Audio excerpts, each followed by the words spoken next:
ನೆನ್ನೆ ಯಾರೋ ಮಂತ್ರಿ ಹೇಳಿದಾರಂತೆ, ಯಾರ್ಯಾರು ಸೈನ್ ಹಾಕಿಲ್ಲ ಅವ್ರಿಗೆ ಇನ್ನೊಂದ್ಸರಿ ಅವ್ರ ಮನೆ ಹತ್ರ ಏನು ಇದರ ತೊಗಲಕ್ ದರ್ಬಾರ.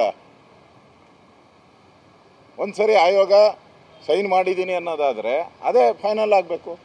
ಈಗ ಸೇರ್ಸೋಕ್ಕೆ ಈಗ 1 ಕೋಟಿ ಜನ 10 ವರ್ಷದಲ್ಲಿ 1 ಕೋಟಿ ಜನ ಹುಟ್ಟಿದ್ದಾರೆ ಅಂತ ಇಟ್ಕೊಳ್ಳಿ. ಅವಾಗ ಇವ್ರು ಸರ್ವೆ ಮಾಡಿದಾಗ 6 ಕೋಟಿ ಇತ್ತು, ಈಗ 7 ಕೋಟಿ ದಾಟ್ಬಿಟ್ಟಿದೆ 10 ವರ್ಷದಲ್ಲಿ. ಅವ್ರ ಕತೆ ಏನು, ಈಗ ಅವ್ರ ಭವಿಷ್ಯ ಏನು, ಅವ್ರು ಯಾವ ವರ್ಗಕ್ಕೆ ಸೇರಿದ್ದಾರೆ? ಇವರೆಲ್ಲ ಎಲ್ಲ ಜಾತಿಗೂ ಸೇರಿದಾರಪ್ಪ. ಇನ್ನು ಉಳಿದವ್ರು 1 ಕೋಟಿ ಜನ, ಅವ್ರದ್ದು ಯಾವ ಜಾತಿ? ತ್ರಿಶಂಕು ಜಾತಿನ ಅವ್ರದ್ದು.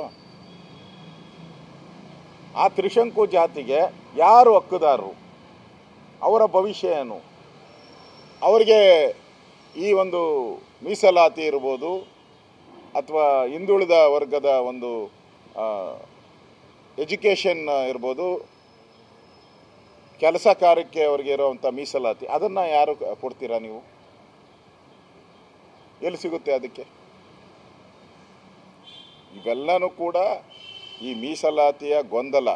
ಸಿದ್ದರಾಮಯ್ಯ ಮೋಸದ ರಾಮಯ್ಯ. ಸಿದ್ದರಾಮಯ್ಯ ಅವರು ನೋಡಿ, ಈಗ ಟ್ರಾನ್ಸ್ಫರ್ ಮಾಡಬೇಕು ಅಧಿಕಾರ ಅಂದಾಗೆ ಈ ವರದಿಯನ್ನು ಬಿಡುಗಡೆ ಮಾಡಿದ್ದಾರೆ. ಯಾಕೆ ಬಂದ ದಿನಾನೇ 2 ವರ್ಷ ಏನು ತಿಂತಾಯಿದ್ರಿ? ಕಳೆಕಾಯಿ ತಿಂತಾಯಿದ್ರೆ ನೀವು. ಅವತ್ತು ಬಂದ ದಿನಾನೇ ಬಿಡುಗಡೆ ಮಾಡಿಬಿಡ್ಬೇಕಾಯ್ತು. ಬಂದ ದಿನಾನೇ ಬಿಡುಗಡೆ ಮಾಡಿಬಿಡ್ಬೇಕಾಯ್ತು. ನೋಡಪ್ಪ ಇದು ವರದಿ ಅಂತ ಯಾಕೆ ಬಿಡುಗಡೆ ಮಾಡಲಿಲ್ಲ? ಆವಾಗ ಮಜಾ ಸಿದ್ದರಾಮಯ್ಯ ಮಜಾ ಹೊಡ್ಕೊಂಡಿದ್ರು. ಯಾವಾಗ ಅಧಿಕಾರಕ್ಕೆ ಕಂಟಕ ಬಂತು ಆವಾಗ ಬಿಡೋದೀಗ. ಅವು ಬಿಟ್ಟಿದ್ದೀನಿ ಅಂತ. ಇದು ಈ ವರದಿ ಏನು ಮಂಡನೆ ಇದೆ, ಇದು ನಾಳೆ ಬಾ ನಾಡದ ಬಾ ವರದಿ. ಇದು ಮನೆ ಮುಂದೆ ದೆವ್ವ ಬರಬೇಡ, ಹಳ್ಳಿಗಳ ಕಡೆ ದೆವ್ವ ಬರ್ತೈತೆ ಅಂದ್ಬಿಟ್ಟು ನಾಳೆ ಬಾ ನಾಡದ ಬಾ ಅಂತ ಬರೀತಾರೆ. ಇದು ನಾಳೆನೂ ಬಾ ಅಲ್ಲ, ನಾಡದ ಬಾ ಅಲ್ಲ, ಆಚೆ ನಾಡದ ಬಾ ಅನ್ನೋ ವರದಿ ಇದು. ಎಲ್ಲರ ಮನೆ ಮುಂದೆ ಬರ್ಕೊಬೇಕೀಗ. ಆ ರೀತಿಯ ವರದಿಯನ್ನು ಇವತ್ತು ಮಂಡನೆ ಮಾಡಿ ಅದಕ್ಕೊಂದು ಜಾತಿಗಳನ್ನು ಎತ್ಕಟ್ಟಿ, ಹಿಂದುಳಿದ ಜಾತಿಗಳ ಭಾಳಷ್ಟು ಜಾತಿಗಳ ಇವತ್ತು ವಿರೋಧ ಮಾಡ್ತಾ ಇದ್ದಾರೆ. ನಮ್ಮ ಜನಸಂಖ್ಯೆ ಇದೆ ಅಂತ, ಎಸ್ ಟಿ ಜನಸಂಖ್ಯೆ ಕಡಿಮೆ ಆಗಿದೆ ಅಂತ ಶ್ರೀರಾಮುಲು ಅವರು ಆಪಾದನೆ ಮಾಡಿದ್ದಾರೆ. ಹಿಂದುಳಿದ ವರ್ಗಗಳ ಬೇಕಾದಷ್ಟು ಜಾತಿಗಳು ನಮ್ಮ ಜಾತಿ ಕಡಿಮೆ ಆಗಿದೆ ಅಂತ ಹೇಳಿದ್ದಾರೆ. ಯಾರು?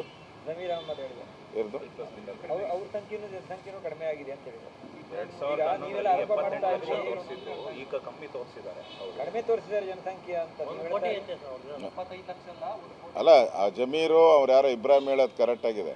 ಅವ್ರದ್ದು 70 ಲಕ್ಷನ ಏನೋ ತೋರಿಸಿದ್ದಾರೆ. ಅವರು ಇರ್ಬೇಕು, 70 ಕೋಟಿ ಇರಬೇಕು ಅವರು. ಮೋಸ್ಟ್ಲಿ 70 ಕೋಟಿ ಇರಬೇಕು.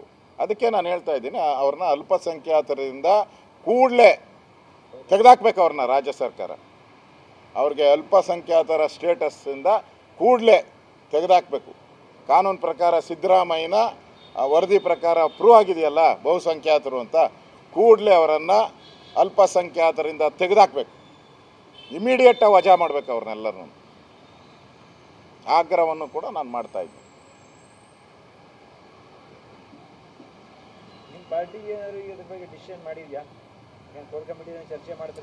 ಇಲ್ಲ, ನಾವು ನಿನ್ನೆ ಸಂಜೆ 7 ಗಂಟೆಗೆ ಇದ್ರ ಬಗ್ಗೆ ಚರ್ಚೆ ಮಾಡಬೇಕು ಅಂತ ಸಭೆ ಕರೆದಿದ್ರಿ. ಕ್ಯಾಬಿನೆಟ್ಟಲ್ಲಿ ನಾಳೆ ಬಾ ನಾಡ್ದು ಬಾ ಆಚೆ ನಾಡ್ದು ಬಾ ಅಂದ ತಕ್ಷಣ ನಾವು ಏನು ತೀರ್ಮಾನನೇ ಬಂದಿಲ್ಲಲ್ಲ. ಚರ್ಚೆ ಮಾಡೋಕ್ಕೆ ಏನಾನ ತೀರ್ಮಾನ ಬಂದ ತಾನೇ ಚರ್ಚೆ ಮಾಡೋದು. ತೀರ್ಮಾನನೇ ಬಂದಿಲ್ಲ, ಅದರಿಂದ ಏನು ಮುಂದೆ ಹೋಗಿದ್ದೀರಿ ಅಷ್ಟೇ. ನೆಕ್ಸ್ಟ್ ಇದು ಮುಗಿದ್ಬಿಡ್ತೇವೆ. ಲಿಂಗಾಯತ ಮಹಾಸಭಾ ರಾಜ್ಯಾಧ್ಯಕ್ಷರು ನಾವು ಪ್ರತ್ಯೇಕವಾಗಿ ಗಣತಿ ಮಾಡ್ತೀವಿ ಅನ್ನುವಂಥ ಹೇಳಿದ್ದಾರೆ. ಒಕ್ಕಲಿಗ ಸಂಘ ಕೂಡ ಪ್ರತ್ಯೇಕವಾಗಿ ಮಾಡ್ತೀವಿ ಅಂತ ಹೇಳಿದ್ರು. ಅದೇನು ಹೇಳ್ತೀವಿ? ಒಂದೊಂದು ಸಮುದಾಯ ಪ್ರತ್ಯೇಕವಾದಂಥ ಗಣತಿಯನ್ನು ಮಾಡೋದಾದ್ರೆ ಯಾವ ರೀತಿ ಇರುತ್ತೆ ನೋಡಿ? ಲಿಂಗಾಯತರು ಪ್ರತ್ಯೇಕವಾಗಿ ಮಾಡ್ತೀನಿ ಅಂತ ಅನೌನ್ಸ್ ಮಾಡಿಬಿಟ್ಟಿದ್ದಾರೆ. ಒಕ್ಕಲಿಗರು ಮಾಡ್ತೀನಿ ಅಂತ ಹೇಳಿದ್ದಾರೆ. ಬ್ರಾಹ್ಮಣರು ಮಾಡ್ತೀನಿ ಅಂತ ಹೇಳಿದ್ದಾರೆ. ಅವ್ರ್ಯಾರೋ ಬ್ಯಾಕ್ವರ್ಡ್ ಅವ್ರ್ಯಾರೋ ಇನ್ನೊಂದು ಇವತ್ತು ಬಂದಿದೆ ಮಂಜಾರು, ಅವರು ಮಾಡ್ತೀನಿ ಅಂತ ಹೇಳಿದ್ದಾರೆ. ತಿಗಳರು ಮಾಡ್ತೀನಿ ಅಂತ ಹೇಳಿದ್ದಾರೆ. ಸಾಬರು ಮಾಡ್ತೀನಿ ಅಂತ ಹೇಳಿದ್ದಾರೆ. ಸಾಬರ್ದು ಕಡಿಮೆ ಹೊಟ್ಟಿದೆಯಲ್ಲ, ಅವರು ಮಾಡ್ಬೋದು.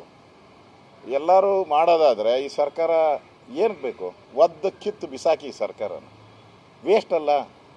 ಅಂದರೆ ನಾವೇ ಮಾಡ್ತೀನಿ ಅಂದರೆ ಈ ಸರ್ಕಾರದ ಮೇಲೆ ಯಾವುದೇ ಜಾತಿಗೆ ನಂಬಿಕೆ ಇಲ್ಲ. ಎಲ್ಲ ಜಾತಿಗಳನ್ನು ನಂಬಿಕೆಯನ್ನು ಕಳ್ಕೊಂಡಂಥ ಸರ್ಕಾರ ಇದು ಕಾಂಗ್ರೆಸ್ ಸರ್ಕಾರ.